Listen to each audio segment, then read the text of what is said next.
Madurai Saravana kitchen சார்பில் மதிய நேரத்தில் 10 ரூபாய் மலிவு விலையில் தயிர் சாதம், தக்காளி சாதம் மற்றும் வெஜிடபிள் பிரியாணி விற்பனை தொடங்கியுள்ளது.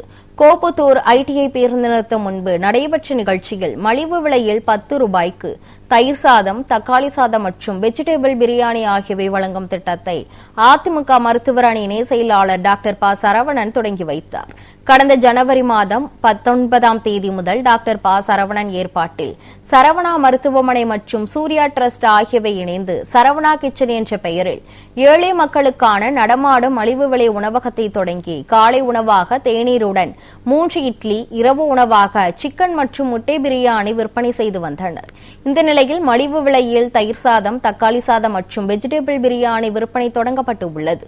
மலிவு விலை இட்லி, தேநீர் திட்டத்தில் 30,000 பேரும், மலிவு விலை இரவு உணவு பிரியாணி வழங்கும் திட்டத்தில் 12,000 பேரும் பயன்பெற்றுள்ள நிலையில் மலிவு விலையில் மதிய உணவு வழங்கும் திட்டமும் தொடங்கப்பட்டு உள்ளது. திமுக அந்த கடந்த தேர்தலை சந்திக்கும் பொழுது நிறைய வாக்குறுதி கொடுத்தாங்க. அதுல இன்னைக்கு ஒரு 20% நிறைவேற்றி இருந்தாலே பெரிய விஷயம். அவங்க மூடின திட்டங்கள்ல முக்கியமான ஒரு திட்டம் அம்மா உணவகம். பல சாமானிய மக்களோட பசியை போக்கி அந்த உன்னதமான திட்டத்தை அவங்க முடக்கி வச்சாங்க.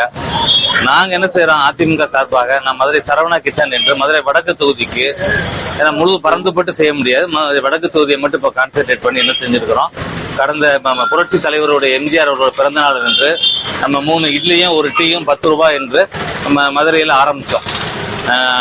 மாப்பிள்ளை மதுரை முத்து அவர்களும் அண்ணன் கஞ்சா கருப்பு நடிகர் அவர்களும் தொடங்கி வைத்தார்கள். அது ஒரு நாளைக்கு இப்ப நெருக்கி ஒரு 3000 இட்லி மதுரை மக்களுக்கு பல்வேறு இடங்கள்ல இந்த வடக்கு தொகுதிகளில் மலிவு விலையில இப்ப வழங்கி கொண்டு இருக்கிறோம். அது வெற்றிகரமான ஒரு 50வது நாளை தாண்டி 51வது நாள்ல இன்னைக்கு அடி எடுத்து வைத்திருக்கிறோம்.